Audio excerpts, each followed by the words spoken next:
কবরস্থানে যান তো, একটু যাবেন, একটু গেলে আখিরাতের কথাটা স্মরণ হবে। ওখানে ছোট শিশুরা শুয়ে আছে, কিশোর যুবকরা আছে, আপনার মতো তাগড়া যুবক মুরব্বীরা আছে।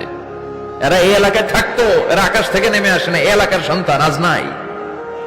একটা সার্টেন পিরিয়ড শেষে আপনিও থাকবেন না। This is the nature of life, this is the circle of life. ছোট্ট শিশু হয়ে এসেছিলেন, শৈশব, কৈশোর, যৌবন, প্রৌঢ়ত্ব।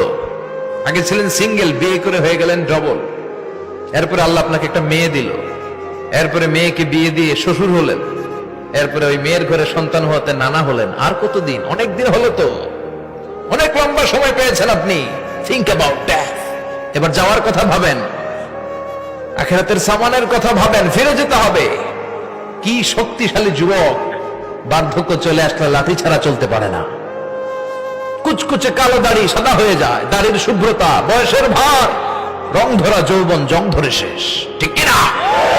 This is the circle of life. যুবক ভাইরা, এটাই জীবন, চলে যেতে হবে, কেউ থাকতে পারবে না, ঠিক কিনা?